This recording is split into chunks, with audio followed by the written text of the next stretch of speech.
ஜெபத்தை குறித்து தியானித்துக் கொண்டிருக்கிறோம்.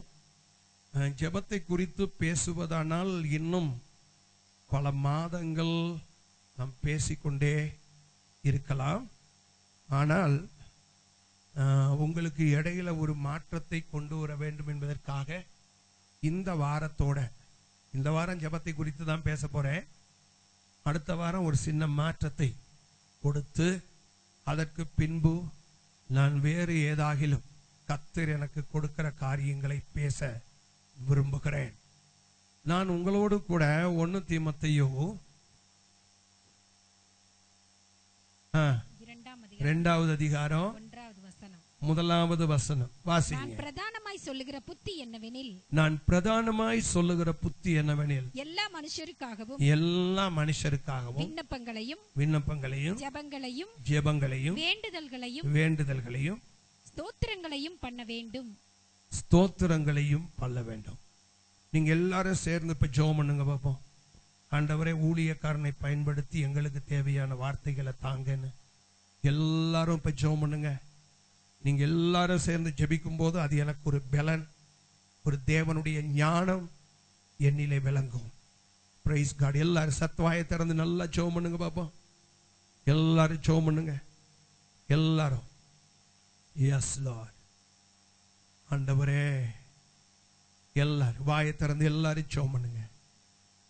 Price God. ஆமென். எஸ் எல்லாரும். Glory to God. Power. Yes, Lord.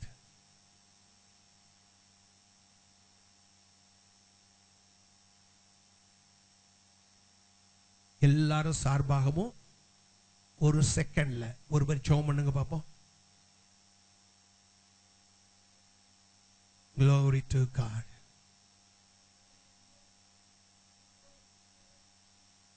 Glory to God.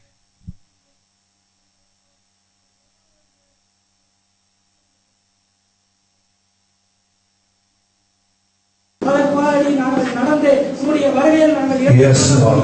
எங்கள் மனவாட்டி சபையாக நீரை மாற்ற வேண்டுமாக உம்மை நோக்கி ஜெபிக்கிறோம். ஒரு அக்கினி அபிஷேகத்தை இப்பொழுது போடும். அவருடைய வார்த்தைகள்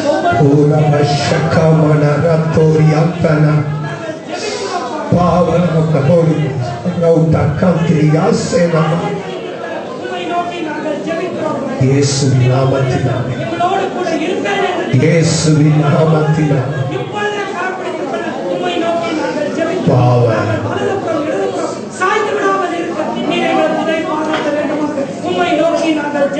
Amen.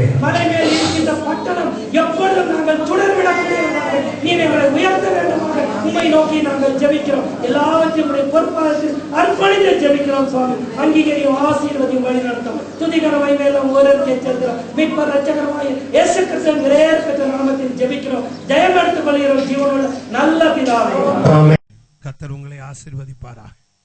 இந்த அப்போஸ்தலனாகிய பவுல் சொல்லும்போது சொல்லுகிறார், நான் பிரதானமாய் சொல்லுகிற புத்தி என்னவெனில் ஜெபம் பண்ணுங்கள்.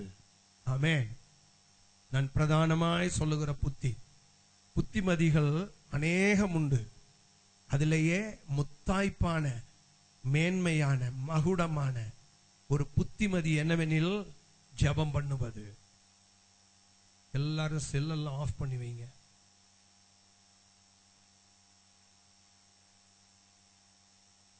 நல்லா கவனிங்க. நான் பிரதானமாய் சொல்லுகிற புத்தி என்னவெனில் ஜெபம் பண்ணுங்கள். என்ன பண்ணணும்? ஜெபம் பண்ணணும். நான் பிரதானமாய் சொல்லுகிற புத்தி என்னவெனில், புத்திமதிகளிலேயே மேன்மையான புத்திமதி எது? ஜெபம். ஹல்லேலூயா. ஆமென். நம்ம 1000 காரியங்கள் 1000 புத்திமதிகளை மற்றவங்களுக்கு சொன்னாலும் அதுல மேன்மையான நான் சொல்ல வேண்டிய புத்திமதி என்னன்னு கேட்டா சொல்லுங்க, நீ ஆண்டவரோடு தொடர்பு கொள்ள மறவாதே. அல்லேலூயா. ஆமென். நீ ஆண்டவரோடு தொடர்பு கொள்ள மறவாதே. இதுதான் நம்ம சொல்ல வேண்டிய முதல் புத்திமதி. மேன்மையான புத்திமதி, அற்புதமான புத்திமதி இதுதான். அதுக்கப்புறம்தான் மற்ற எந்த ஆலோசனைகளையும் நீங்க சொல்லணும். பவுலே சொல்லுகிறார், நான் பிரதானமாய் சொல்லுகிற புத்திமதி என்னவெனில் ஜெபம் பண்ணு. நம்ம தொடர்ந்து இன்னைக்கு 8வது வாரம் நாம் இதை தியானித்து கொண்டிருக்கிறோம். இது எங்கெல்லாமோ போயிட்டு இப்பொழுது நமக்குள்ள ஒரு ஜெபத்தின் வாஞ்சை வரணுங்கிறதுக்காக ஜெபிப்பதற்கு முன்பு ஜெபித்த பின்பு என்கிற ஒரு நிலைமையை நாம் இப்பொழுது தியானித்துக் கொண்டிருக்கிறோம். ஜெபிப்பதற்கு முன்பு, ஜெபிப்பதற்கு முன்பு, ஜெபித்த பிறகு. ஒரே ஆளுடைய வாழ்க்கையில அந்த ஜெபம், ஜெபத்துக்கு முன் ஜேமு ஜேபி ஹல்லேலூயா, ஜெபத்துக்கு முன் ஜெபத்துக்கு பின் என்று 2ஆக பிரிக்கிறது. அதுல ஒரு நபரை குறித்து உதாரணமாக கடந்த வாரத்துல நான் உங்களோடு கூட பேசினேன். யாரை குறித்து? எஸ்தரை குறித்து. ஆமென். இங்க உட்கார்ந்து இருக்கிற நாம் எல்லாருமே எஸ்தர் யார்? ஆகாஸ்வேரு ராஜாவுக்கு மணவாட்டி. நம்ம எல்லாரும் இயேசு ராஜாவுக்கு மணவாட்டி. ஆமென். அல்லேலூயா. நம்ம எல்லாம் யாருங்க? இயேசு ராஜாவுக்கு மணவாட்டி. அவர் அந்த அம்மா ஆகாஸ்வேரு ராஜாவுக்கு மணவாட்டி. அந்த அம்மா நமக்கு ஒரு உதாரணமா இருக்கிறாங்க. நம்ம எல்லாரும் இயேசு ராஜாவுக்கு மணவாட்டி. இன்னும் சொல்லுகிறேன், அந்த அம்மாவுக்கு இல்லாத ஸ்லாக்கியம் நமக்கு இருக்கு. ஹல்லேலூயா. அவ்வளவு பெரிய ஸ்லாக்கியம் பெற்றவர்கள் நாம். நீங்களும் நானும் இயேசு ராஜாவுடைய மணவாட்டி. அப்ப ஜெபத்திற்கு முன்பு ஜெபத்திற்கு பின்பு என்பதை குறித்து கடந்த வாரத்தில் நாம் பார்த்தோம். என்ன நம்ம பார்த்தோம்? எத்தனை காரியம் பார்த்தோம்? எத்தனை? 4 பார்த்துட்டோமா? 3 பார்த்துட்டோமா? மொத்தம் 7 பார்த்திருக்கிறோம். 4 3 சரியா? சரி, நான் நினைக்கிறேன் 3 காரியங்கள் நம்ம பார்த்திருக்கிறோம். என்னென்ன காரியங்கள் எல்லாம் பார்த்தோம்னு கேட்டீங்கன்னா, ஜெபத்திற்கு முன் எஸ்தர் ராஜாத்தி ஒரு பயமுள்ள ஒரு பெண். அவகிட்ட தைரியமே கிடையாது. தைரியமே கிடையாது. எஸ்தர் ராஜாத்திக்கு அவளுக்குள்ள தைரியமே கிடையாது. அவ ஒரு ராஜ குடும்பத்தில இருந்து வந்தவள் அல்லவே. அவள் பாத்தீங்கன்னா அவளுக்கு அப்பா அம்மா இல்ல. அவளுடைய சிறிய தகப்பனாகிய மொர்தெகாய் அவள் அடுத்து என்ன செஞ்சான்? வளர்த்தான். பொதுவா நீங்க பாத்தீங்கன்னா இப்படிப்பட்டவர்கள் ஒரு தைரியம் இல்லாம தான் இருப்பாங்க. எஸ்தர் ராஜாத்திக்குமே பாத்தீங்கன்னா தைரியமே கிடையாது. நீ போய் ராஜாவின் இடத்துல அவ ராஜாத்தி ஆயிட்டா. அப்ப அவருடைய சிறிய தகப்பனாகிய மொர்தெகாய் சொல்லி அனுப்புறான், நீ போய் ராஜாவின் இடத்துல இப்பொழுது பேசு. என்ன பேசு?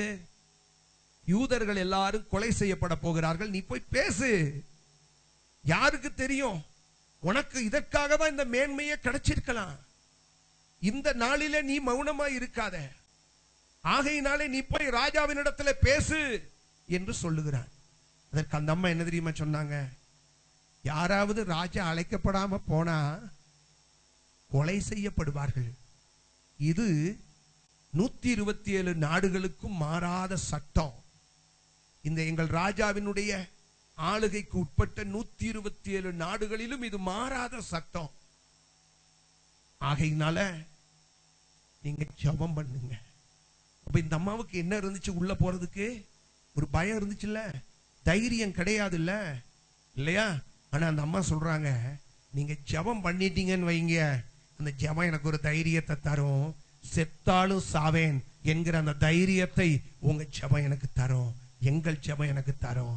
அதனால ஜெபத்துக்கு முன்பு அந்த அம்மா ஒரு பயந்த ஒரு பெண், தைரியமற்ற ஒரு பெண். ஜெபத்திற்கு பின்பு அந்த அம்மா ஒரு தைரியம் உள்ள ஒரு பெண். ஹல்லேலூயா, ஸ்தோத்திரம். இன்னைக்கு நமக்கும் தேவை ஒரு தைரியம். ஹல்லேலூயா, அப்படிதானுங்க? வேதம் சொல்லுகிறது, பிசாசுக்கு எதிர்த்து நில்லுங்கள், பிசாசுக்கு எதிர்த்து நில்லுங்கள். இன்னைக்கும் பாருங்க, அநேகருக்கு பிசாச குறிச்ச ஒரு பயம் இருக்கு. பயம் இருக்கா இல்லையா? பிசாச குறிச்ச ஒரு பயம் இருக்கா இல்லையா? என்ன சொல்ல மாட்டேங்கிறீங்க? பயம் இல்லையா அப்படின்னு சொல்றவங்க எல்லாம் கை வைத்துங்க பாப்போம். எனக்கெல்லாம் அப்படி ஒரு பயமே கிடையாது. யோசிச்சு நல்லா உயர்த்துன நைட்டே வந்துட போறேன். எனக்கெல்லாம் அப்படி ஒரு பயம் இல்லை. Okay, very good. நல்லா வைத்துங்க. 25%. 75 பாத்தீங்கன்னா இன்னைக்கு அரண்டு போய் தான் இருக்கு.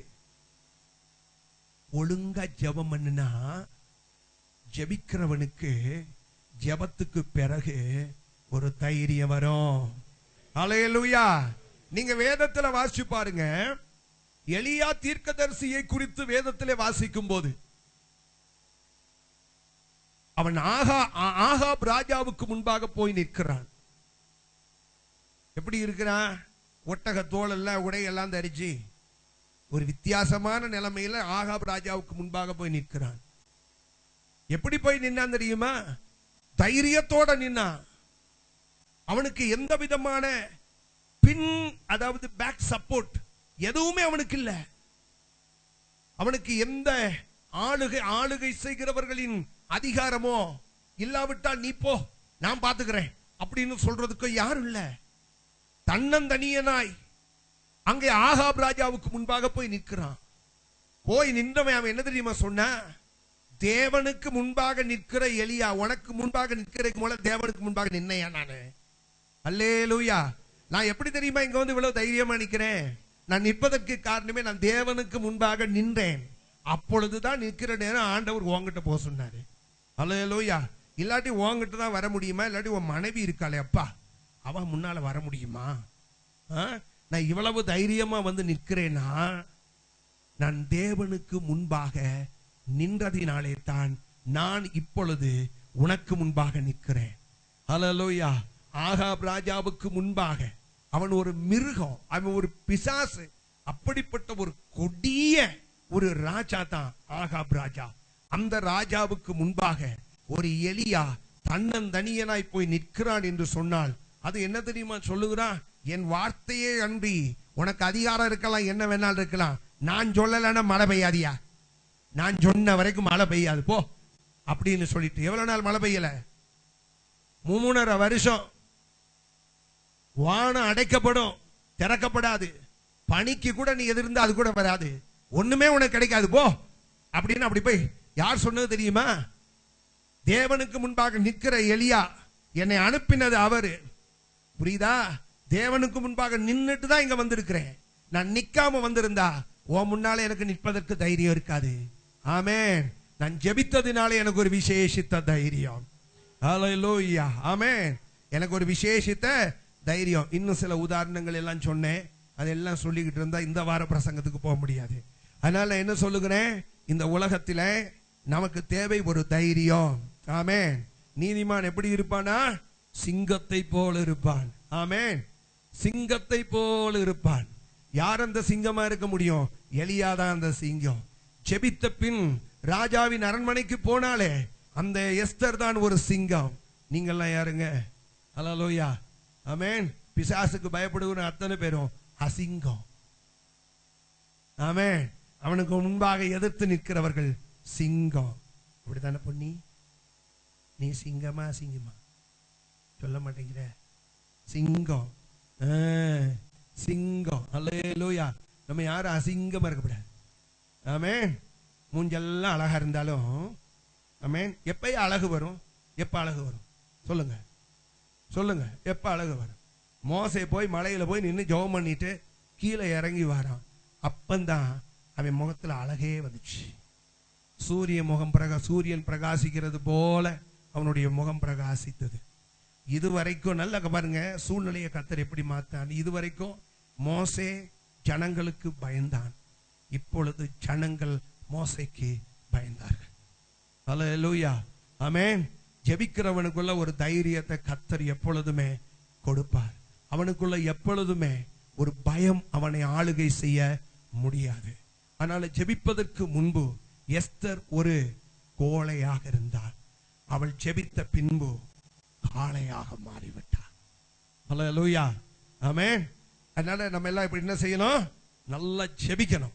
ஜெபம் நம்ம வாழ்க்கையில சூழ்நிலைகளை உருவாக்கி தரும். இரண்டாவதாக விசேஷித்த ஞானம் உண்டாகும். ஜெபிக்கிறதுக்கு நல்லா கவனிக்கணும், ஞானம் கொஞ்சம் குறைவா தான் இருக்கும் இல்லையா? இப்ப பாருங்க, இந்த அம்மா அரண்மனைக்குள்ள போயிட்டாங்க. அரண்மனைக்குள்ள போன உடனே அங்க யார் இல்ல? ஆமான் இல்ல, ராஜா மட்டும்தான் இருக்காரு. ராஜா மட்டும்தான் இருக்கிறாரு. இந்த எஸ்தர் ராஜாத்தி தைரியமா போயிட்டா. ஜெபித்துட்டு போனதுனாலதான் ராஜா பொற்செங்கோலை என்ன செஞ்சாரு? தூக்குனாரு. இல்லாட்டி அருவாளை தூக்கிருப்பாரு இல்லையா? பொற்செங்கோலை தூக்கிட்டாரு. அவ தூக்கிட்டு இப்ப அவ போயிட்டா. என்ன கேட்டாரு தெரியுமா? எஸ்தர் ராஜாத்தி, உனக்கு என்ன வேணும்? நான் உனக்கு என்ன தரணும் சொல்லு.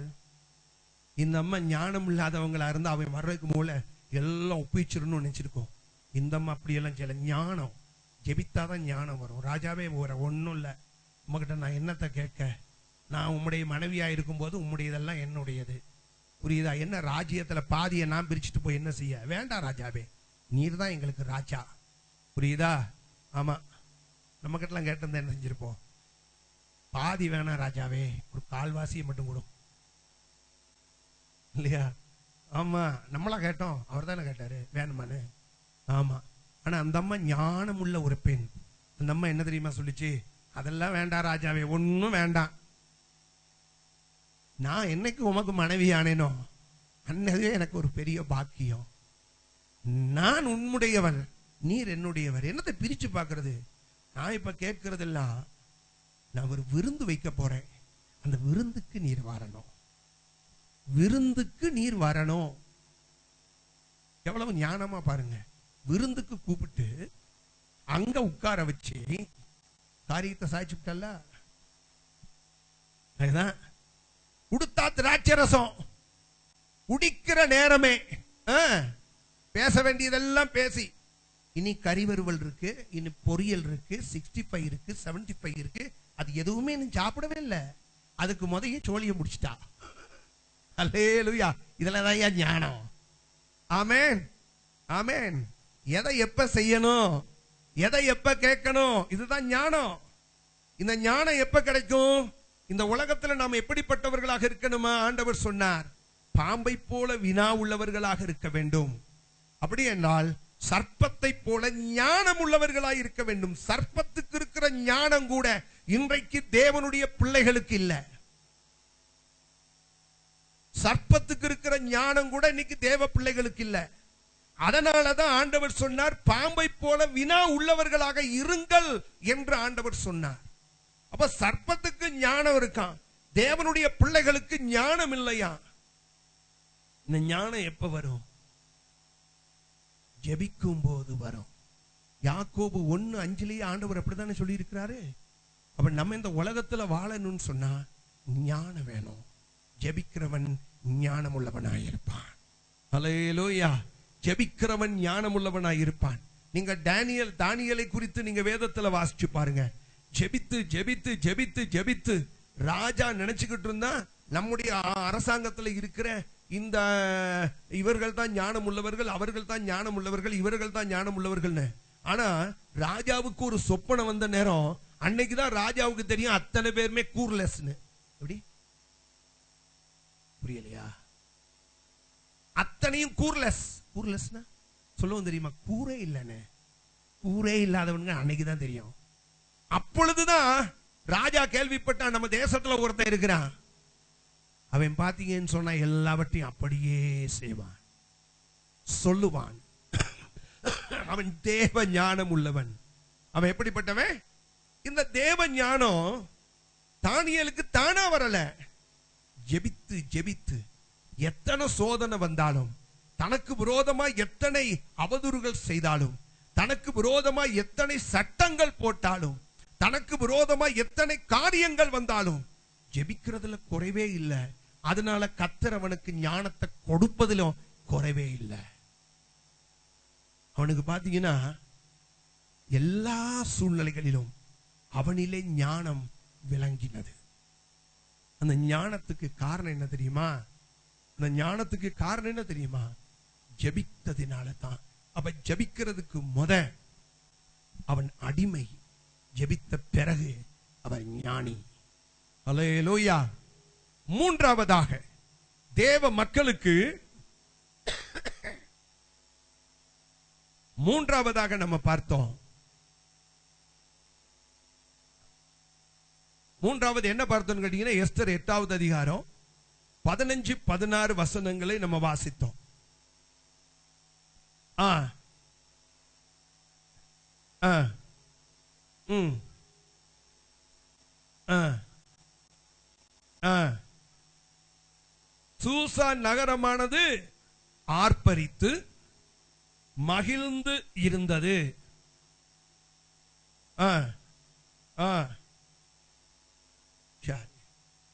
ஜெபத்துக்கு முன்பு எஸ்தருடைய நிலைமை என்ன? ஜெபத்துக்கு முன்பு மொர்தெகாயின் நிலைமை என்ன? ஜெபத்துக்கு முன்பு யூதர்களின் நிலைமை என்ன? இப்ப ஜெபத்துக்கு பிறகு நீங்க பாத்தீங்கன்னா சூழ்நிலையை கர்த்தர் அப்படியே தலைகீழ மாற்றினாரு. ஆமென். நமக்கு தான், அதான் நான் சொன்னேன்ல, நமக்கு தேவன் கொடுத்திருக்கிற இந்த அப்பா பிதாவே என்று கூப்பிடுகிற அந்த புத்திர சுவிகாரம் இருக்கு பாருங்க, இதுதான் ஜெபம். இந்த ஜெபத்தினுடைய வல்லமைய நாம் இன்றைக்கு அறிந்து கொள்ளாமல் இருக்கிறது தான் ரொம்ப வருத்தமான ஒரு காரியம்.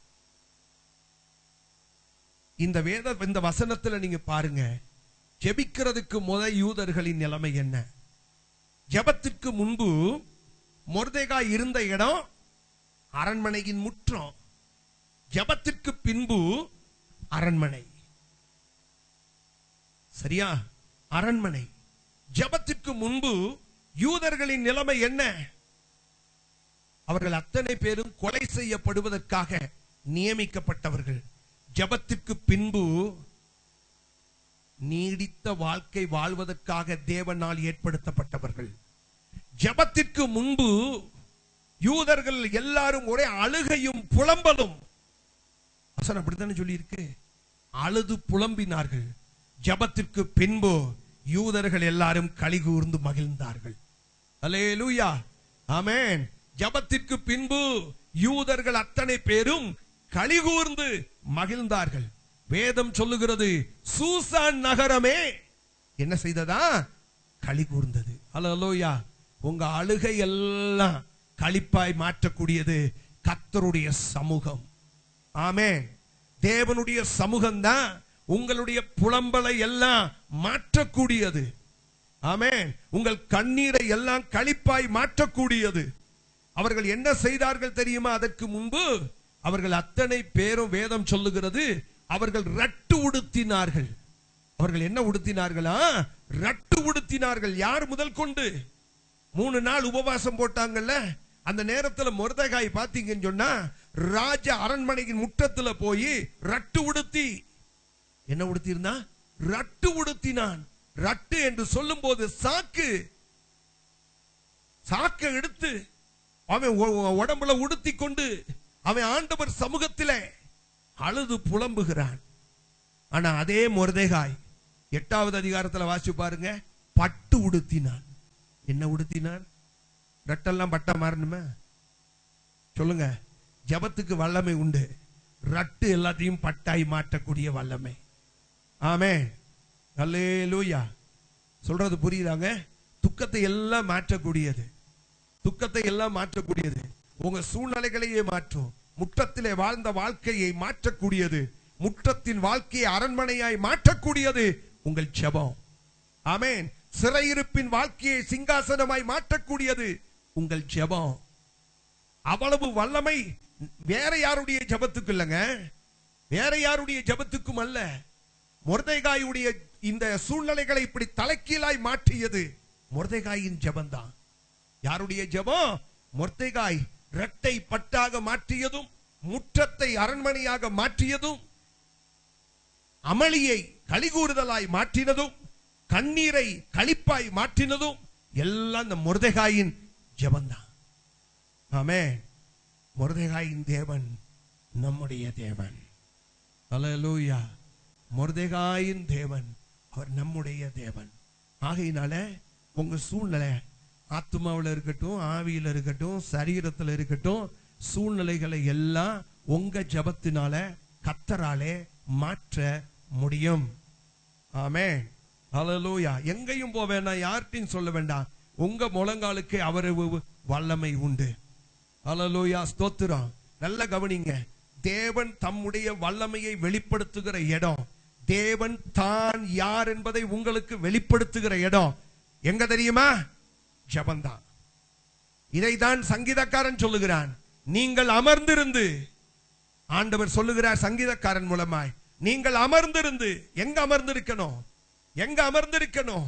அமளி இருக்கும் போது, இல்லாவிட்டால் ரட்டை உடுத்த வேண்டிய நிலைமைகள் வரும்போது, கண்ணீரோடு உன் வாழ்க்கை கடந்து போகும் போது, பலவீனங்களோடு நீ ஜீவித்துக் கொண்டிருக்கும் போது, நீ செய்ய வேண்டிய இடம், பதஷ்டப்பட்டு அங்க இங்க ஓடாத, என் சமூகத்தில் அமர்ந்து இரு.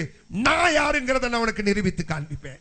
ஹல்லேலூயா, ஸ்தோத்திரம். நான் யார் என்பதை உனக்கு நான் நிரூபித்து காண்பிப்பேன். ஹல்லேலூயா, ஸ்தோத்திரம். இதுவரைக்கும் யார் மூலமாகவோ, எந்த ஒரு சாட்சியின் மூலமாகவோ நீ ஆண்டவருடைய வல்லமையை, பராக்கிரமத்தை குறித்து நீ அறிந்திருக்கலாம். ஆண்டவர் இந்த காலை வேளையிலே சொல்லுகிறார், என் சமூகத்தில் அமர்ந்திரு, பதஷ்டப்படாத, அங்க இங்க ஓடாத, என் சமூகத்தில் காத்திரு. நான் யார் என்பதை உனக்கு நான் காண்பிப்பேன். ஹல்லேலூயா. நான் யார் என்பதை உனக்கு நான் காண்பிப்பேன். தேவ சமூகத்திலே அமர்ந்திருப்பதுதான் ஜெபம். நீங்க ரட்டோட உட்கார்ந்து இருப்பீங்களோ, கண்ணீரோட உட்கார்ந்து இருப்பீங்களோ, அதெல்லாம் எனக்கு தெரியாது. ஆனா உங்க சூழ்நிலையை தலைக்கீழாய் உங்கள் ஜெபம் மாற்றி அமைக்கும். ஹல்லேலூயா, ஸ்தோத்திரம். ஆமென். ஒரு மகத்தான மாற்றம் ஒரு உங்கள் ஜெபத்தின் மூலமாய் உங்கள் குடும்பத்தில, உங்கள் சரீரத்தில, உங்கள் தனிப்பட்ட வாழ்க்கையில கர்த்தர் மாற்றுவதற்கு வல்லவர். உங்கள் ஜெபம் அதை மாறச் செய்யும். ஆமென். இப்பொழுது அடுத்ததாக நாம் பார்க்க போகிறோம். வாசியுங்கள் எஸ்தர் 6வது அதிகாரம் 11-12 வசனங்கள். தன் ஐஸ்வரியத்தின் மகிமையையும் தன் பிள்ளைகளின் திரட்சியையும்.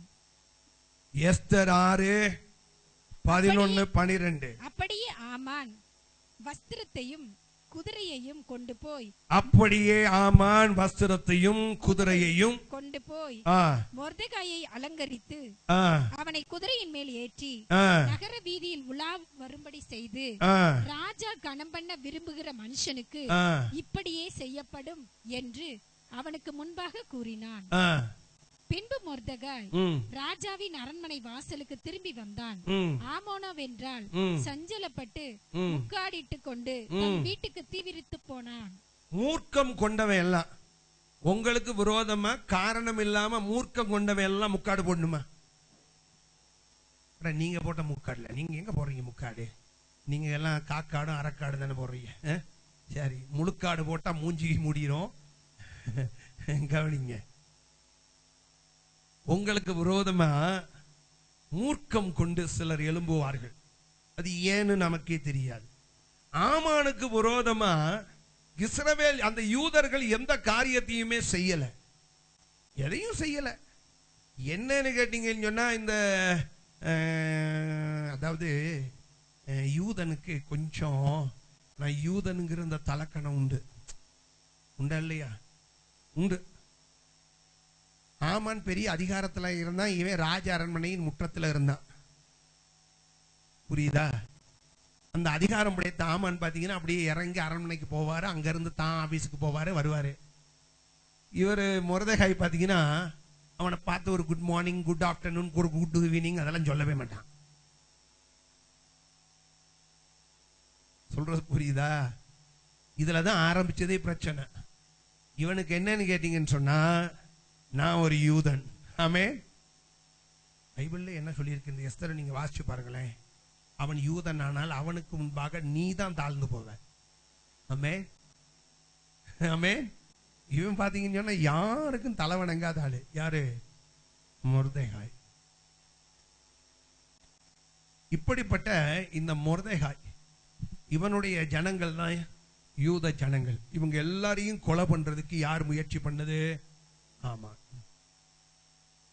யூதர்கள் எல்லாரையும் கொலை பண்றதுக்கு அங்க காரணமே கிடையாது. இவனுக்கு யூதர்கள் மேல ஒரு மூர்க்கம், யூதர்கள் மேல மூர்க்கம். யாரு கூட மோதுறோங்கிறது அவனுக்கு தெரியல.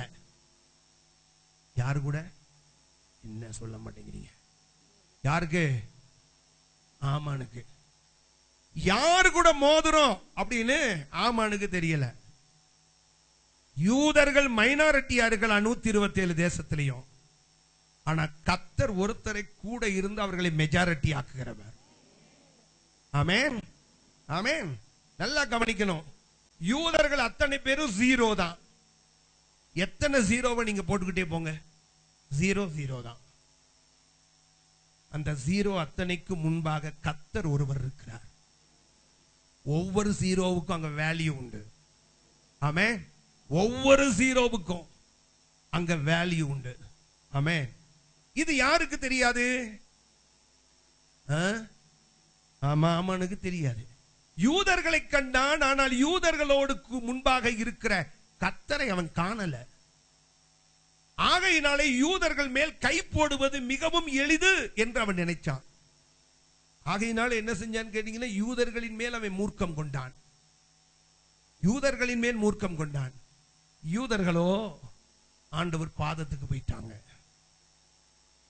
மூர்க்கம் கொண்டவன் முக்காடு போட்டாங்க. ஆமென். ஆண்டவர் பாதத்துல என்ன இருக்கு? மூர்க்கம் கொண்டவன் எல்லாம் முக்காடு போடணும்னா சொல்ல மாட்டேங்கிறியா? சத்தமா சொல்லுங்களேன். ஆமென். மூர்க்கம் கொண்டவன் எல்லாம் முக்காடு போடணும்னா 1977 78 நினைக்கிறேன். நம்ம பொதுவா யாருக்குமே எந்த தீமையும் செய்கிறவர்கள் அல்ல. நம்ம என்னைக்காவது நம்ம கிறிஸ்தவங்க புரட்சி பண்ணியிருக்கோமா? இல்ல. ஆட்சியை கைப்பற்றணும்னு நினைச்சிருக்கோமா? இல்ல. நம்ம செய்யறதெல்லாம் எப்பயுமே எந்த ஆட்சி வந்தாலும் நன்மையை தான் செய்யறோம். அமைதியுள்ள ஜீவியம் செய்யணுங்கிறதுக்காக அவர்களுக்காக நம்ம அழுதுதான் ஜெபம் பண்ணிக்கிட்டு இருக்கிறோம், உபவாசித்து தான் ஜெபம் பண்ணிக்கிட்டு இருக்கிறோம். என்றைக்காவது யாராவது ஒரு தலைவர் அழிஞ்சு போகணும், நாசமா போகணும் நம்ம என்னைக்காவது ஜெபம் பண்றோமா? அது யாரும் செய்வதில்லை. நம்ம சபை மட்டும் இல்ல, எந்த கிறிஸ்தவனும் அதை செய்வதில்லை. ஆமென். ஆளுகை செய்கிறவர்களுக்கு நல்ல ஞானத்தை தாரோம், அவர்களுக்கு நல்ல கிருபையை தாரோம், ஜனங்களை எல்லாம் அவர்கள் நல்ல முறையில் ஆளுகை செய்யணும். இதை தான் நம்ம ஜெபிக்கிறோம், இதை தான் நம்ம செய்து கொண்டிருக்கிறோம். இந்த கர்நாடகாவில இருந்து வந்திருக்கிறாங்க, தமிழ்நாட்டில இருந்து வந்திருக்காங்க, வேற ஸ்டேட்ல இருந்து வந்திருக்கிறாங்க. நான் என்ன சொல்றேன்னு கேட்டீங்கன்னா, எல்லா கிறிஸ்தவர்களும் நம்ம யாரும் எந்த அரசாங்கத்துக்கும் நாம் எதிராளிகள் அல்ல. எல்லாருக்காகவும் அவர்கள் நல்ல முறையிலே ஆட்சி செய்ய வேண்டும் என்பதற்காக ஜெபிக்கிறவர்கள். ஆமென். ஆனா அன்னைக்கு ஒருத்தர் வந்தாரு. அவர் என்ன பண்ணாருன்னு கேட்டீங்கன்னா, திடீர்னு பாராளுமன்றத்தில் ஒரு சட்டம் கொண்டு வந்தாரு. இந்திய அளவில மதமாற்ற தடை சட்டம் என்று ஒரு தடை சட்டத்தை கொண்டு வருவதற்கு ஓபி தியாகி என்கிற ஒரு மினிஸ்டர், அவர் எல்லா ரெசல்யூஷன் எல்லாத்தையும் ரெடி பண்ணிட்டாரு. பார்லிமெண்ட்ல கொண்டு வந்து அதை பாஸ் பண்ண போறாரு. அப்ப மொரார்ஜி தேசாய் அவர்கள் ஆட்சி செய்து கொண்டிருக்கிறார்கள். அடுத்தது அவர்கள் கொண்டு வந்த ஐயா தியாகி அவர்கள் கொண்டு வந்து பார்லிமெண்ட்ல அந்த ரெசல்யூஷனை வைக்கிறதுக்கு ஆண்டவர் முக்காடு போட வச்சுட்டாரு. முடிஞ்சு போச்சு கதை. அல்லேலூயா. ஆமென். நான் என்ன சொல்றேன்னு கேட்டீங்கன்னா, முடிஞ்சு போச்சு. என்னன்னு கேட்டீங்கன்னா, ஆண்டவர் அவர்களுக்குள்ளேயே ஒரு குழப்பத்தின் ஆவியை உண்டா பண்ணி அவன் அடிச்சு முடிஞ்சு போச்சு. அது பேப்பராகவே இருந்தது. இன்றைக்கு வரைக்கும் சட்டமா வரல. தேவனுடைய பிள்ளைகளுக்கு விரோதமாய் மூர்க்கமாய் யார் எழும்பினாலும் நம்ம ஆட்களுக்கு இருக்காங்க. நம்ம ஆட்களும் இதே மாதிரி சட்டம் கிட்ட வந்தாதான் முழங்கால் போடுவான், ஃபாஸ்டிங் போடுவான். பாஸ்டர்ஸ் ஃபாஸ்டிங் பிரேயர், விசுவாசிகள் ஃபாஸ்டிங் பிரேயர், எக்யூமெனிக்கல் ஃபாஸ்டிங் பிரேயர், சபை பாகுபாடு இல்லாத ஜெபம், அந்த ஜெபம் இந்த ஜெபம், இந்த ஜெபத்தை எல்லாம் உண்டாக்குறதுக்காக தான் கர்த்தர் ஒரு ஓபி தியாகியை உண்டாக்குனாரு. ஓபி தியாகின்னு ஒருத்தன் உண்டாகலன்னா நம்மளும் அந்த நாட்கள் என்ன செஞ்சிருக்க மாட்டோம்? சொல்லுங்க. நம்ம இப்ப உங்ககிட்ட போராட முடியாது. எல்லாரும் பாத்தீங்கன்னா இந்த பாரிஷ் ஹால்ல பிரேயர், அந்த பாரிஷ் ஹால்ல பிரேயர், அங்க பிரேயர், இங்க பிரேயர். எல்லாரும் பாத்தீங்கன்னா அன்னைக்கு தான் போய் உட்கார்ந்து இருந்து ஆண்டவரே உம்முடைய சமூகத்திலே அமர்ந்திருக்கிறோம்னாரு. கர்த்தர் நான் யாருங்கிறத காமிக்கிறேன்ட்டாரு. அல்லேலூயா. அததான் நான் சொல்றேன், ஜெபத்துக்கு அவ்வளவு வல்லமை உண்டு. ஆமே. மூர்க்கம் கொண்டவன் அத்தனை பேரையும் முக்காடு போட வைக்கும். ஆமே. அல்லேலூயா. சொல்றது புரியுதாங்க? ஆமான் எவ்வளவு தூரம் தெரியுமா? அவன் மூர்க்கமாய் இருந்தான்.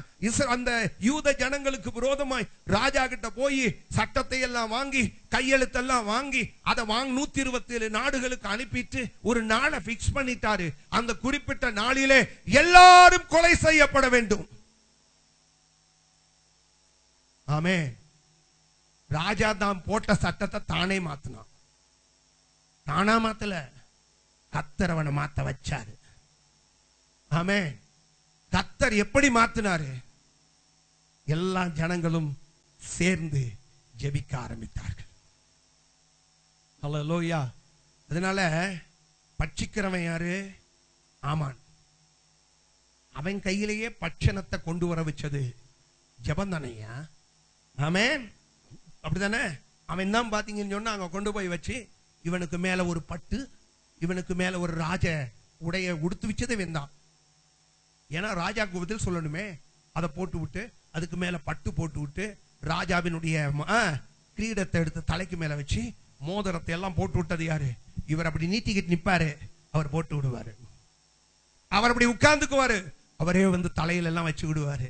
ஆமே. எந்த ஒரு மனுஷன் தலையை எடுக்கணும்னு வச்சானோ அவன் கையாலேயே அந்த தலைக்கு கணத்தை கர்த்தர் கொடுத்தார். ஆமென். உன்னுடைய ஜெபம் பட்சிக்கிறவனிடத்தில் இருந்து பட்சணத்தை கொண்டு வரும். அல்லேலூயா. தானியேல் ஒரு ஜெபிக்கிற மனிதன். தானியேல் ஒரு ஜெபிக்கிற மனிதன்.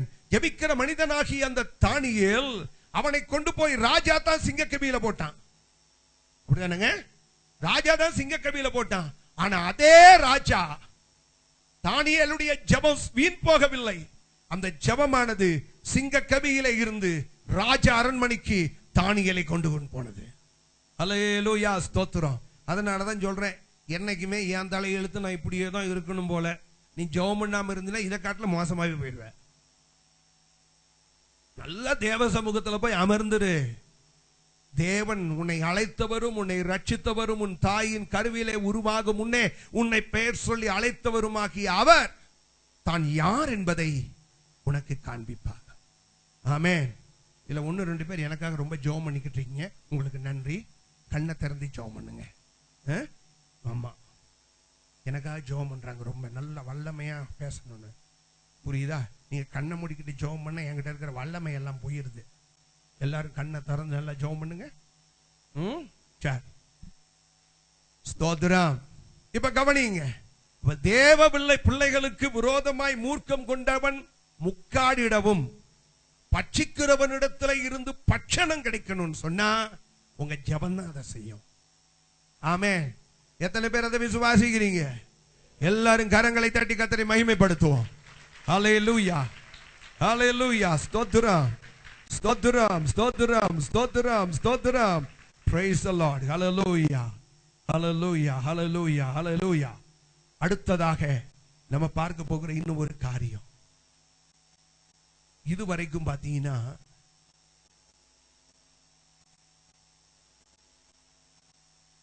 இதுவரைக்கும் ஆமானுடைய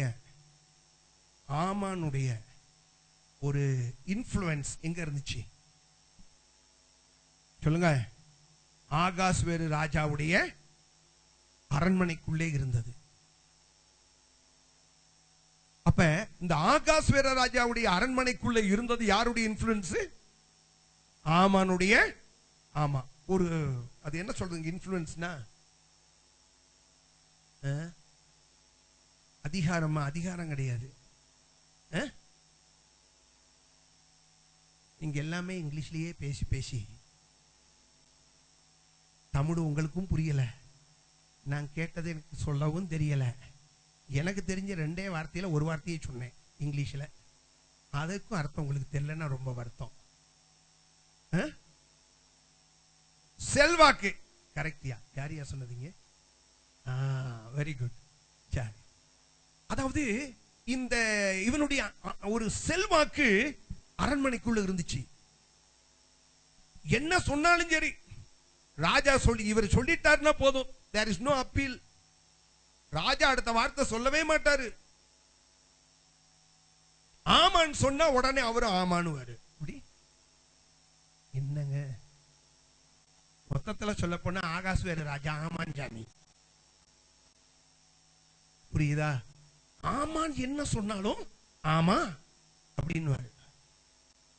எஸ்தர் ராஜாத்திக்கு அங்க ஒரு செல்வாக்கு அப்படி இருந்துச்சான்னு கேட்டீங்கன்னா, எஸ்தர் ராஜாத்திக்கு அப்படிப்பட்ட செல்வாக்கு அங்க இல்ல. யாருக்கு இல்ல? எஸ்தர் ராஜாத்திக்கு அப்படிப்பட்ட ஒரு செல்வாக்கு அங்க இல்ல. அவர் அந்த அம்மா ஜெபிக்க, அதாவது அந்த அம்மா வந்து பாத்தீங்கன்னா பெயரளவுக்கு ஒரு மனைவி, பெயரளவுக்கு ஒரு மனைவி. எந்த செல்வாக்கு அந்த அம்மாவுக்கு இல்ல. அந்த அம்மாவே அரண்மனைக்குள்ள போகணும்னா ராஜா கூப்பிட்டாதான் போகணுமா. அந்த அம்மாவே பரிதாபமா சொல்லுது, 30 நாள் வரைக்கும் 1 மாசம் என்ன கூப்பிடவே இல்லை, அதனால நான் போகவே இல்லையா. நானா இருந்தா கூட அங்க போகணும்னா ராஜா கூப்பிட்டாதான் போகணும். நானே அப்படிதான் இருக்கிறேன். ஆனா இவர் இருக்காரு பாருங்க, ஆமானே எப்ப வேணாலும் ராஜா கிட்ட போவாரு, எப்ப வேணாலும் பேசுவாரு, சொன்னா அவர் ஆமான்றுவாரு. எப்படிங்க? ஆமா, ஆமான்னு சொன்னால் நோ அப்பீல், அப்படி ஒரு நிலைமை. ஆனா இப்ப பாத்தீங்கன்னா எஸ்தர் சொன்னால் அப்படியே ராஜா கேட்கிறாரு. மாத்தினது எது? வசனம் சொல்லி இருக்கு தெரியுமா? ராஜாக்களின் இருதயத்தை கர்த்தர் நீர்க்கால்களை திருப்புவது போல. வாசிங்க, நீதிமொழிகள் 21வது அதிகாரம் 1வது வசனம்.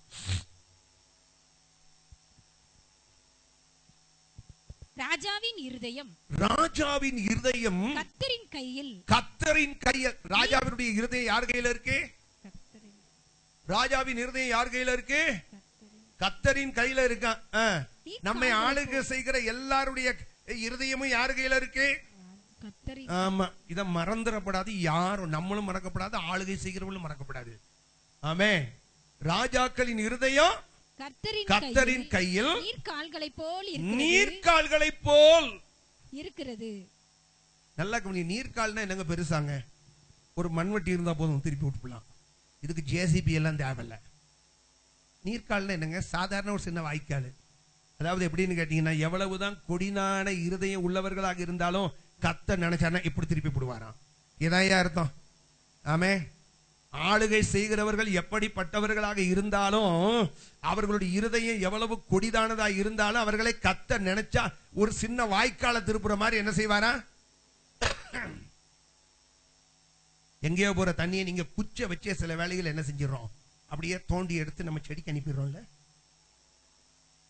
மண்மட்டி கூட தேவையில்ல, ஒரு குச்சி கிடைச்சா போதும். ஒரு குத்தி எங்க போகுது தண்ணி? எங்கேயோ போனது இப்ப எங்க போகுது?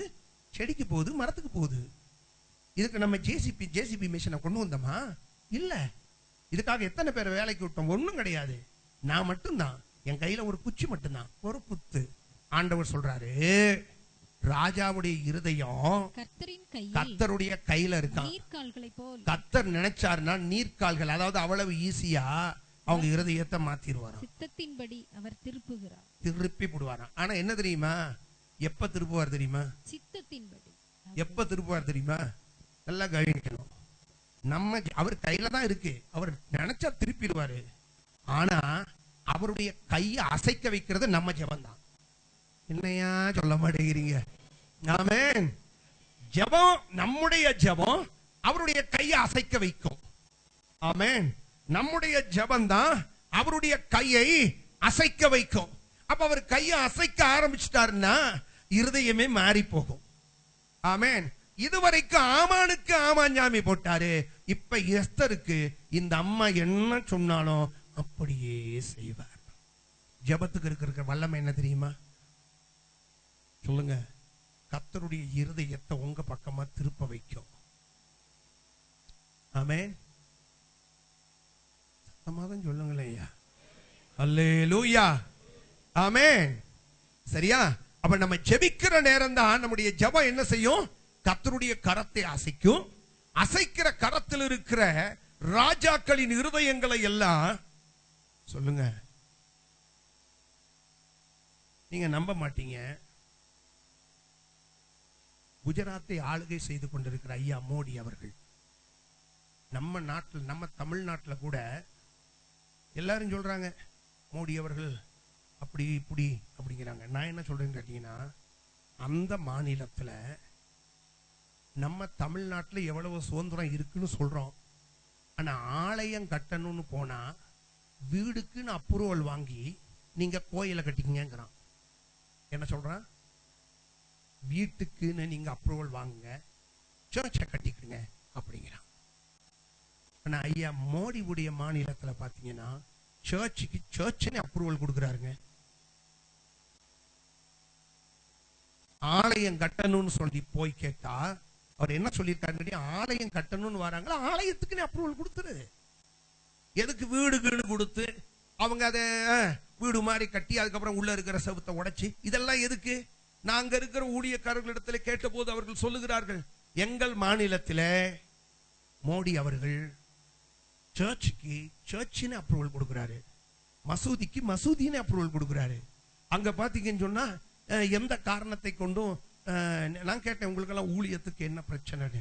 இதுவரைக்கும் எங்களுக்கு ஒரு பிரச்சனையும் இல்லை. சில வேலைகளில் பார்த்தீங்கன்னா எங்களுக்கு அவங்க ஒத்தாசை செய்கிறார்கள் என்று சொன்னார்கள். ஆமே. உங்களுக்கு தெரியுமா ஐயா ஸ்டீஃபன் அவர்கள், நம்ம சாது ஸ்டீஃபன் இங்க வந்திருந்தார்ல, அவரோடு கூட நான் அறையில் உட்கார்ந்து பேசி கொண்டு இருக்கும் போது அவர் சொன்னார், சித்துவுடைய தொகுதியில போய் அவர் மீட்டிங் நடத்தியிருக்காரு. சித்து வந்து பாரதிய ஜனதா கட்சியை சார்ந்தவர்.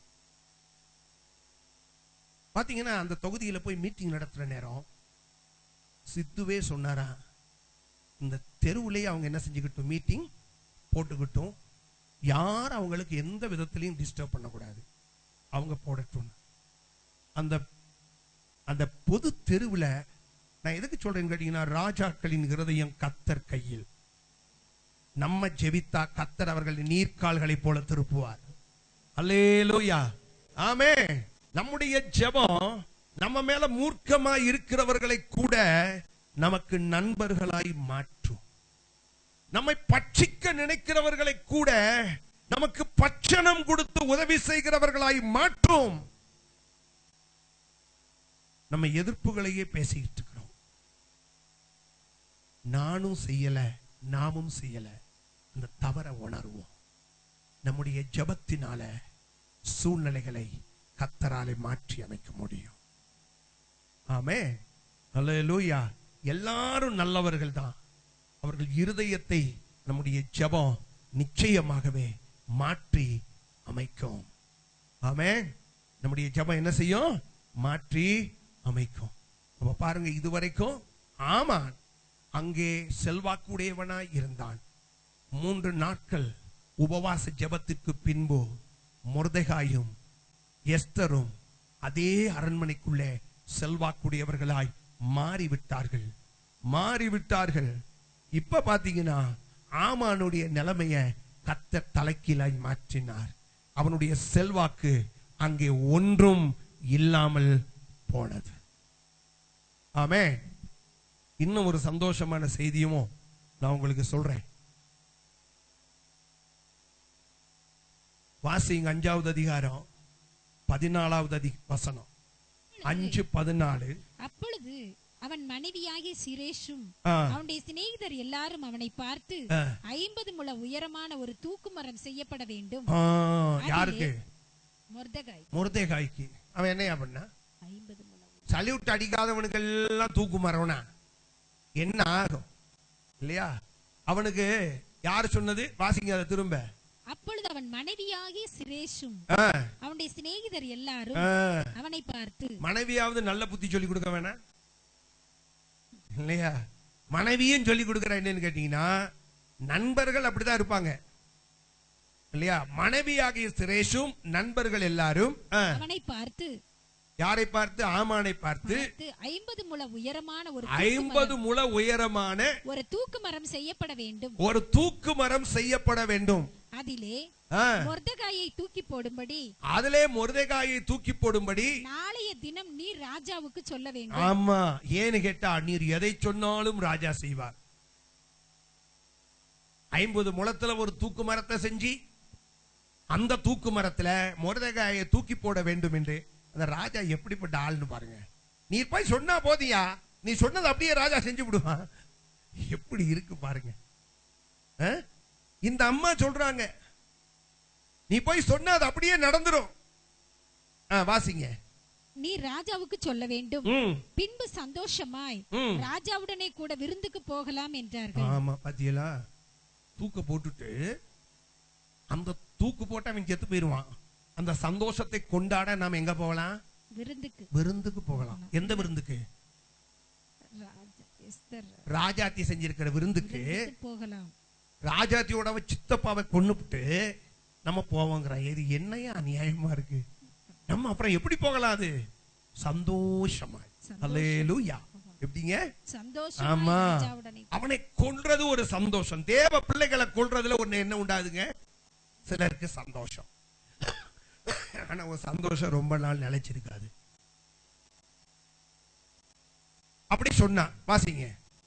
இந்த காரியம் ஆமானுக்கு நன்றாய் கண்டதினால் தூக்கு மரத்தை சேவித்தான். மனைவி என்ன சொன்னாலும் சரி, நல்ல புருஷன், ஆமா ஆமா ஆமா ஜாமி அப்படின்னா என்ன சொன்னாலும் சரிதான். ஏன் உனக்கு அறிவு வேணாம பிள்ளை? நம்ம அப்படி தூக்கு போட்டா என்ன ஆகும்? இதெல்லாம் இல்ல, நீ சொல்லிட்டல்ல, சரியா இருக்கும். சரியாக கண்டதான் அவன் கண்ணுக்கு. அவ்வளவுதான். இப்ப பாருங்க, இது எப்ப சொல்லுங்க?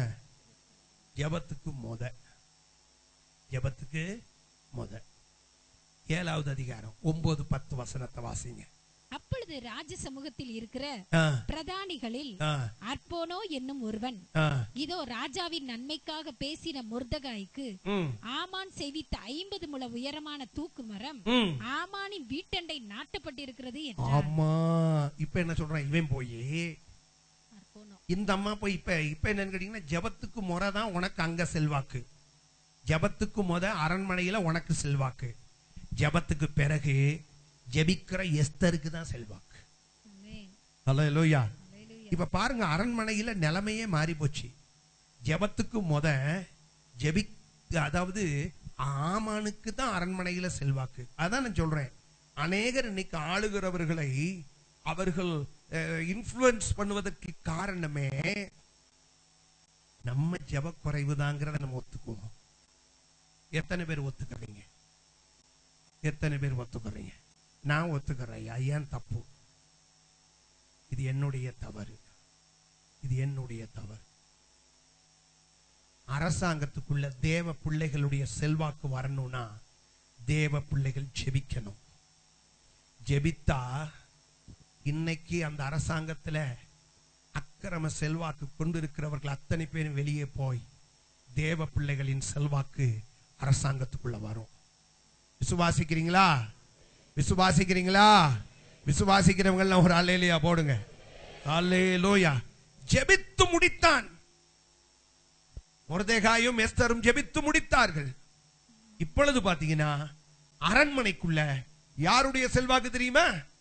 இந்த அம்மா போய் சாப்பாட்டுக்கு வர வேண்டும், வருகிறேன். இந்த அம்மா கேட்காமலே உனக்கு என்ன வேண்டும்? தருகிறேன். எப்படிங்க? வருகிறேன், தருகிறேன். இந்த அம்மா ஏதாவது கேட்டாங்களா? ஒன்னும் கேட்கல. புரியுதா? என்ன சொன்னாலும். இப்ப பாத்தீங்கன்னா ஆமான் வந்து அரண்மனையில நின்று பாக்குறான். இந்த அம்மாவுக்கு தான் 2 காதையுமே கொடுக்கான் ராஜா.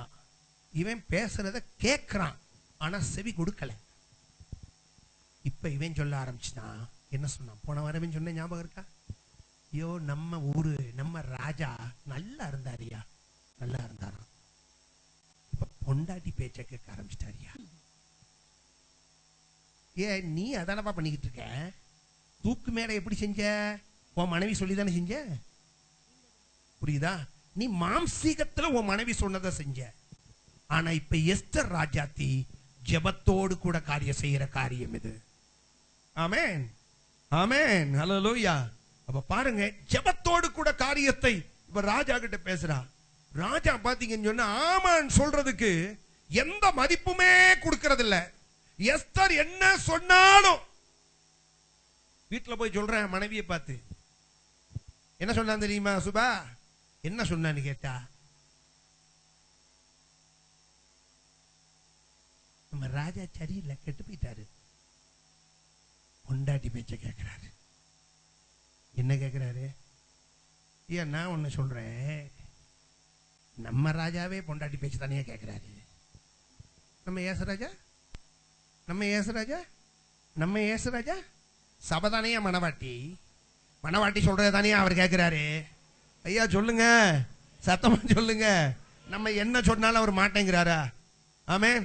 அழுது ஜெபம் பண்ண ஆமேன்னு சொல்லிட்டு போயிடுறாருல. நோன்னு சொல்றாரா? இல்லையே. மாட்டேன்னு சொல்றாரா? இல்லையே.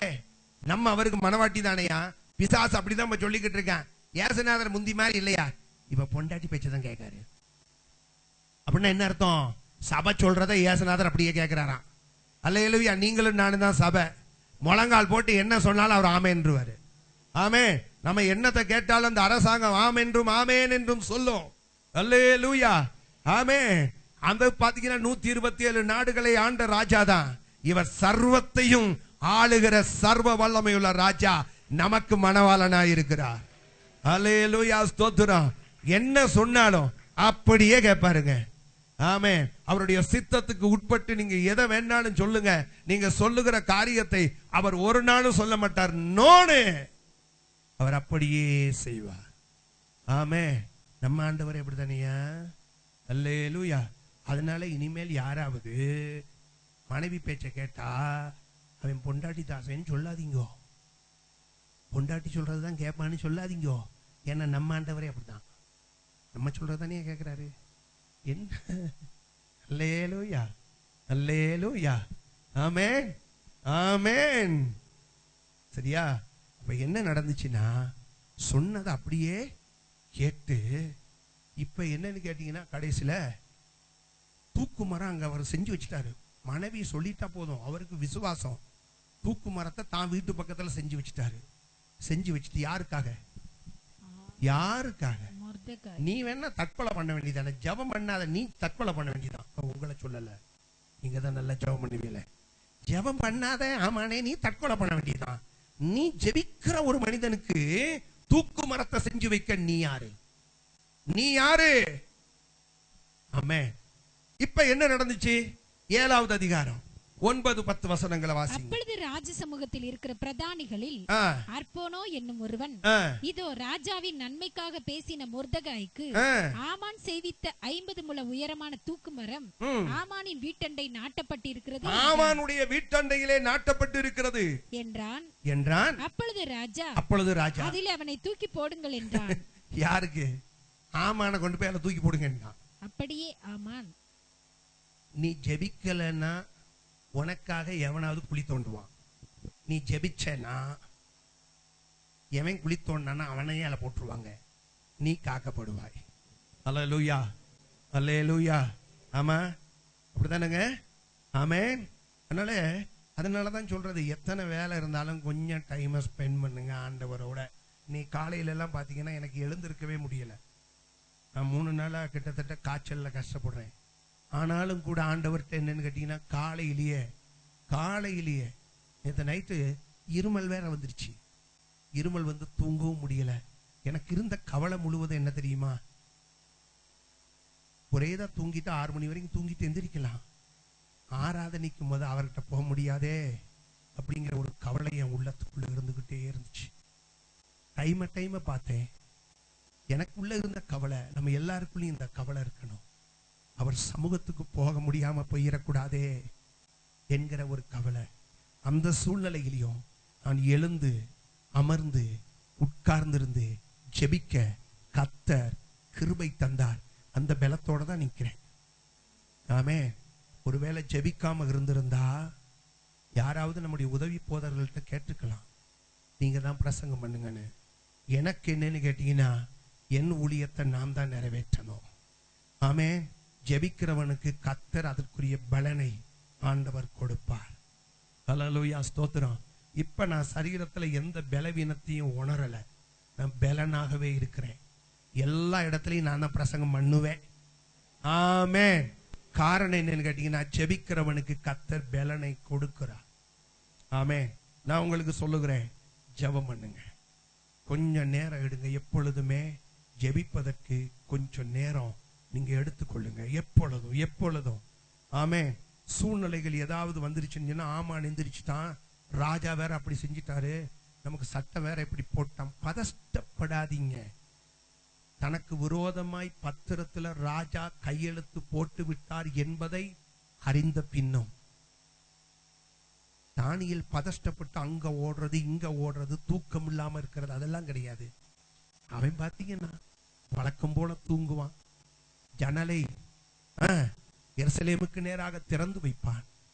ஆண்டவரை நோக்கி செபிக்க ஆரம்பிப்பான். அவனுக்கு தெரியும், நான் அமர்ந்திருப்பேன், அவர் யார் என்பதை காண்பிப்பார். ஆமென். நான் அமர்ந்திருப்பேன், அவர் யார் என்பதை காண்பிப்பார். அல்லேலூயா. ஜெபம் பண்றதுக்கு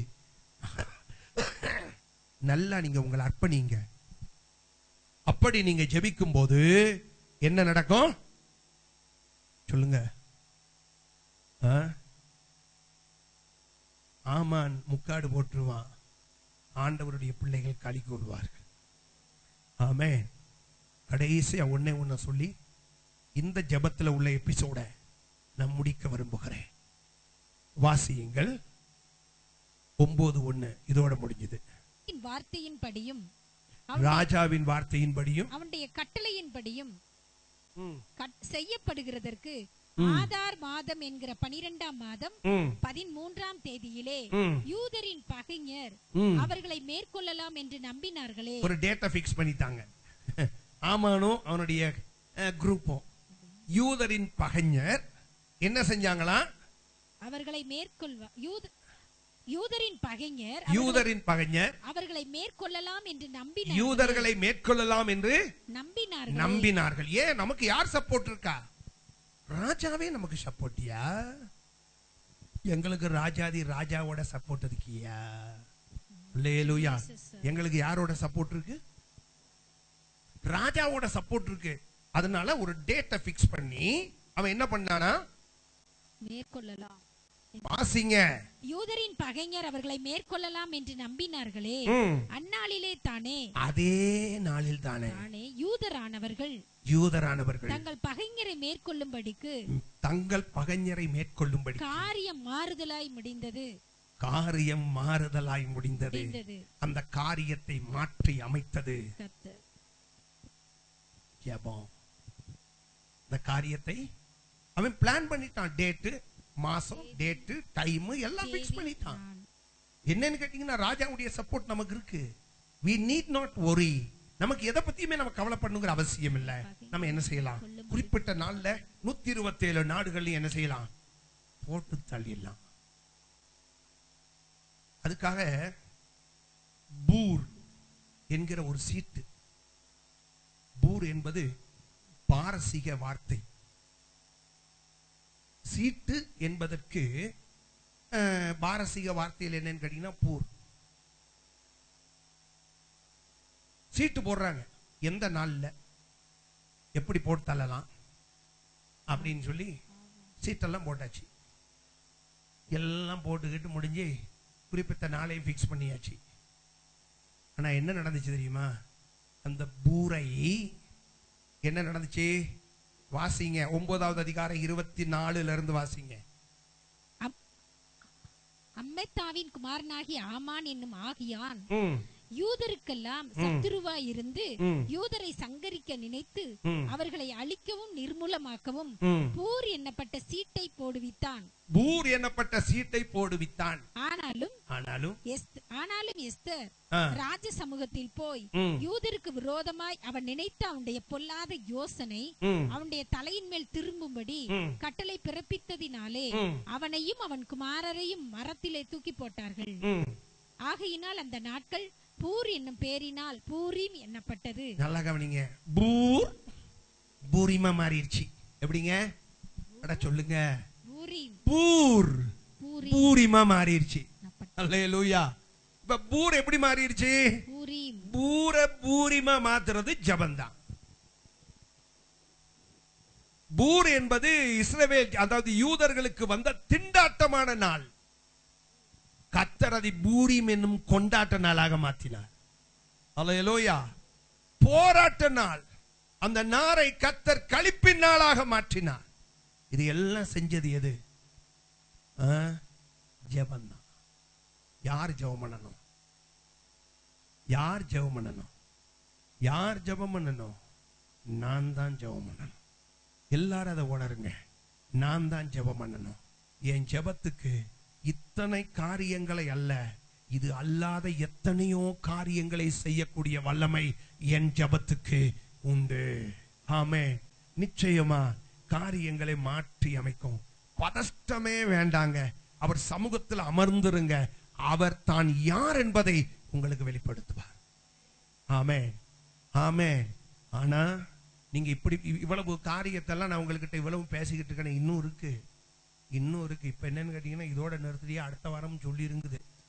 புரியுது? எனக்கு இங்க இப்ப நேரம் தான் இல்லை. கவனிங்க, நான் என்ன சொல்றேன்னு கேட்டீங்கன்னா, ஜெபம் இவ்வளவு காரியங்களை செய்யுங்கிறத பிசாசு உங்களுக்கு, அதாவது ஆண்டவர் இப்போ உங்க ஜெபம், ஏன் ஜெபம் இல்ல, உங்க ஜெபம் இவ்வளவு காரியங்களை செய்யும். உங்க முழங்காலுக்கு இவ்வளவு வல்லமை உண்டு. உங்க முழங்கால்களுக்கு, உங்கள் கண்ணீரின் விண்ணப்பத்திற்கு இவ்வளவு வல்லமை உண்டு. இவ்வளத்தையும் பரிசுத்த ஆவியானவர் உங்களுக்கு சொல்லி கொடுத்த பிறகு உங்களுக்குள்ள ஒரு தெம்பு வருதா இல்லையா? நம்மளும் தான் சாதிக்கலான்னு வருதா இல்லையா? வருது. ஆனா பாருங்க, இந்த வல்லமையான காரியத்தை சாதிக்க கூடாதபடிக்கு ஒண்ணு ஜெபிக்கிற நேரத்துல வேற வேலையை கொண்டு வருவான். இல்லைன்னா ஒண்ணுமே வேலை இல்லைன்னு வைங்க, நீங்க ஒரு தீர்மானமா இருப்பீங்க. எந்த காரியத்தை கொண்டும் உயிரே போனாலும் நான் இன்னைக்கு இந்த ஜெப நேரத்துல நாம் போராடி மொர்தெகாயை போல, எஸ்தரை போல காரியத்தை சாதிப்பேன் அப்படின்னு நீங்க தீர்மானமா இருந்து வேற எந்த காரியத்தையும் நீங்க செய்யாம இருக்கிறீங்கன்னு வைங்க, தூக்கத்தை கொண்டு வருவான். ஏன்னா அவனுக்கு தெரியும் என்னத்தையாவது இவன் செஞ்சு விடுவான்னு. நம்மால ஆமான இவன் இல்லாமையே ஆக்கிடுவான் அப்படின்னு அவனுக்கு தெரியும். அரசாங்கத்துக்குள்ள இவன் ஆளுகையை கொண்டு போயிருவான், இப்படி எல்லாம் அவனுக்கு தெரியும்.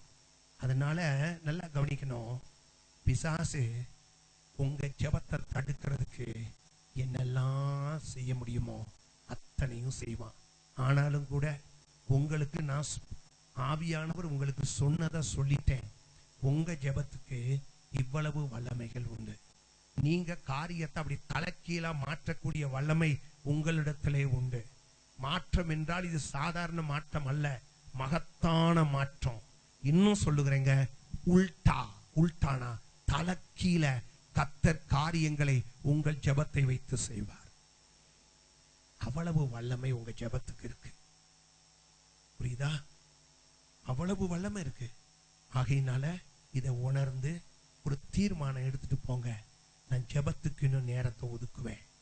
ஜெபத்துக்குன்னு நேரத்தை ஒதுக்குவேன். சாப்பிட்டு ஜெபித்தா தூக்கம் வருதுன்னா நான் ஜெபம் பண்ணிட்டு தான் சாப்பிடுவேன். ஆமே. கட்டில முழங்கால் போட்டு ஜெபிக்கும் போது எனக்கு தூக்கம் வருதுன்னா நான் வெறும் தரையில முழங்கால் போட்டு ஜெபம் பண்ணுவேன். ஏன்னு கேட்டா, என்னுடைய முழங்கால் சுகத்தை தேடுகிறதுனால எத்தனையோ கிடைக்க வேண்டிய நன்மைகள் எனக்கு கிடைக்காமல் போய்விடுகிறது. ஒரு தீர்மானம், ஜெபிக்க ஒரு தீர்மானம். எல்லாரும் எழுந்து நிற்போம். Glory to God. ஏற்கனவே சொல்லி இருக்கிறேன், நான் போன பிறகுதான் எல்லாரும் போகணும். Praise God. Jesus. ஒரு தீர்மானம். Glory to Jesus. Hallelujah. நீ ஜெபிக்க ஆரம்பித்தால் உன்னை பலப்படுத்தும்படி கர்த்தர் உன்னோடு கூட பேசுவார். ஜீசஸ். ஹல்லேலூயா. சொல்லுங்க, ஆண்டவரை பார்த்து நான் பதஷ்டப்பட மாட்டேன், இதுவா அதுவான்னு ஓட மாட்டேன். நெவர். எனக்கு நீங்க சொல்லிட்டீங்க. ஒன்ன புரிஞ்சுக்கிடுங்க, நீங்க அங்க இங்க ஓடுனீங்கன்னா நீங்க யாருகிட்ட ஓடுறீங்களோ அவங்க யார் என்பதைத்தான் நீங்க தெரிஞ்சுக்கிடுவீங்க. ஆனா தேவ சமூகத்தில் நீங்க அமர்ந்திருந்தா அவர் யார், அவருடைய வல்லமை எப்படிப்பட்டது என்பதை நீங்க தெரிந்து கொள்வீர்கள். பதஷ்டமே வேண்டாம், பதஷ்டமே வேண்டாம். முழங்கால்ல ஆண்டவர் சமூகத்துல நீங்க அமர்ந்திருந்தா போதும், நீங்க யார் என்பதை நீங்கள் அறிந்து கொள்வீர்கள். தேவன் யார் என்பதை கர்த்தர் உங்களுக்கு வெளிப்படுத்துவார். ஜீசஸ். ஹல்லேலூயா. ஸ்தோத்திரம். ஜெபத்துல சோர்ந்து போகாதே. ஹல்லேலூயா. ஸ்தோத்திரம். ஜீசஸ். ஹல்லேலூயா. ஸ்தோத்திரம். ஸ்தோத்திரம். எல்லாரும் ஜெபம் பண்ணுங்க. எல்லாரும் ஜெபம் பண்ணுங்க. ஹல்லேலூயா. ஸ்தோத்திரம். ஆண்டவரே, அந்த ஜெபிக்கக்கூடிய கிருபையை எனக்கு தாரும். எஸ், ஜெபிக்கக்கூடிய கிருபையை. நீர் யார், உம்முடைய வல்லமை என்ன என்பதை நான் அறிந்து கொள்ளும்படிக்கு உம்முடைய சமூகத்திலே அமர்ந்திருக்கக்கூடிய கிருபையை நீர் எனக்கு தாரும். எஸ், ஆமென். ஆண்டவரே, நான் ஜெபிக்க கூடாதபடிக்கு பிசாசின் தந்திரங்கள் ஒன்றிலும் நான் அகப்பட்டு கொள்ளாதபடிக்கு, எஸ், பிசாசின் தந்திரங்கள் ஒன்றிலும் நான் அகப்பட்டு கொள்ளாதபடிக்கு, எஸ், குடபலாதி அந்தனா. ஆண்டவர்ட்ட வேற ஒன்னையும் கேட்காதீங்க. நான் என் பலவீனத்தை பார்க்க மாட்டேன், உங்க பாதத்தை தான் பார்ப்பேன். எஸ், உங்க பாதத்தை தான் நான் நோக்குவேன். எனக்கு ஜெபத்துக்கு பதில் கிடைக்கல, நான் அதை சொல்ல மாட்டேன், நான் சோராம ஜெபம் பண்ணுவேன். Yes, yes, yes, yes. எல்லாரும் பின்னால இருக்கிறவங்க எல்லாரும் ஜெபம் பண்ணுங்க, உணர்வோடு ஜெபம் பண்ணுங்க. Praise the Lord, praise the Lord, praise the Lord. Hallelujah. ஸ்தோத்திரம். சோராமல் ஜெபித்திட ஜெபாவி அருள்தாருமே. ஆண்டவர்ட்ட கைகளை உயர்த்தி கேளுங்க. ஒரு சோராமல் ஜெபித்திட ஜெபாவி அருள்தாருமே. தடையாவும் அகற்றிடவே இயேசுவே, தயை கேட்டு உம் பாதம் வந்தே. சோராமல் ஜெபித்திட ஜெபாவி வரம் தாருமே. தடையாவும் அகற்றிடவே தயை கேட்டு உம் பாதம் வந்தே. எந்த ஜெபவேளை உம்மை தேடி வந்தே. இயேசுவே,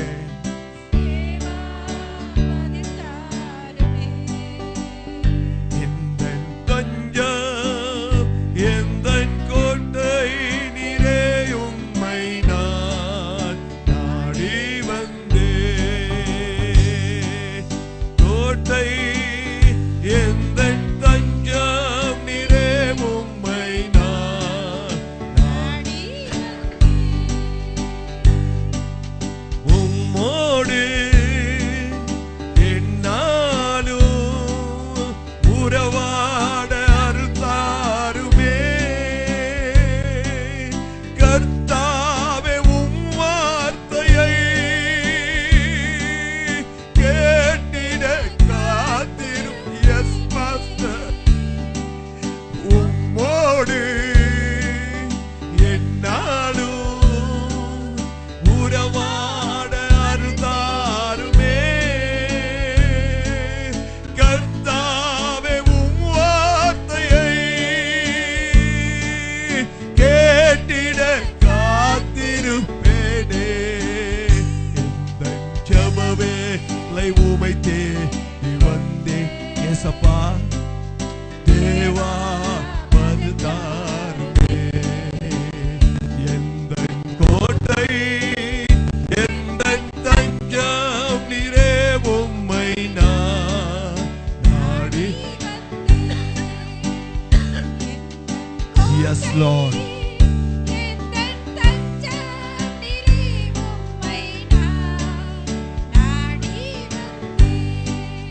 கர்த்தர் நம்மோடு பேசின வார்த்தைகளுக்காக நம்ம எல்லாரும் கர்த்தரை ஸ்தோத்தரிப்போம். Thank you, Jesus. Thank you, Jesus. இந்த ஜெபத்துக்கு எல்லாரையும், விசுவாசிகள் எல்லாரையும் அர்ப்பணித்து நம்ம மத்தியிலே இருக்கிற தேவனுடைய ஊழியர் பெல்பின் பிரபு ஜெபிப்பார். ஸ்தோத்திரம் ஸ்தோத்திரம் ஸ்தோத்திரம். எங்கள் பரலோக பிதாவே, அப்பா, இந்த காலை நேரத்துக்காய் மீண்டும் ஸ்தோத்திரம் செலுத்துகிறோம். ஆண்டவர், இந்த வேளையிலே ஜெபத்தை குறித்து நீர் எங்களோடு ஆண்டவர் திட்டவட்டமாய் பேசியிருக்கீங்க அப்பா. ஆண்டவரே, இதிலிருந்து ஆண்டவரே நாங்கள் எந்த விதமான காரியங்களை கூறி ஆண்டவரே தப்பித்துக் கொள்ள முடியாதப்பா. ஆண்டவரே, கடந்த வாரங்களாய் கடந்த நாட்களாய் ஆண்டவரே தெள்ள தெளிவாய் திட்டவட்டமாய் ஆண்டவரே நீர் எங்களோடு பேசின கிருபைக்காய் ஸ்தோத்திரம். ஒருவரும் ஆண்டவரே எந்த விதமான காரியங்களையும் கூறி இவற்றிலிருந்து நாங்கள் ஆண்டவர் அப்பா நாங்கள் விடுபட முடியாத தகப்பனே, நாங்கள் கண்டிப்பாக ஜெபிக்க வேண்டிய கட்டாயத்தில் இருக்கிறோம் ஆண்டவரே. ஆண்டவரே, எங்களுடைய சபைக்காக, எங்களுடைய குடும்பத்துக்காக, தேசத்துக்காக, ஆண்டவருடைய தனிப்பட்ட வாழ்க்கைக்காய் உம்முடைய பாதத்திலே தனித்திருந்த ஆண்டவரே தனித்திருந்து ஜெபிக்க நாங்கள் கடன் பெற்றிருக்கிறோம் அப்பா. இந்த நாட்கள்ல நீர் எங்களுக்கு கிருபை தருவீராக. இந்த இடத்துல உம்முடைய பிள்ளைகள் ஆண்டவரே எடுத்த ஒவ்வொரு தீர்மானத்தை நீர் கண்டிருக்கீங்க அப்பா. நாங்கள் எடுத்த தீர்மானத்தை நீர் அறிந்திருக்கீங்க அப்பா. அதற்கு விரோதமாய் பலவிதமான தடைகள் வருவதை நீர் அறிவீர் ஆண்டவரே. பலவிதமான பிரச்சனைகள் இருப்பதை அறிகிறீர் ஆண்டவரே. பலவிதமான சூழ்நிலைகள் மாறி இருப்பதை அறிகிறீர் ஆண்டவரே.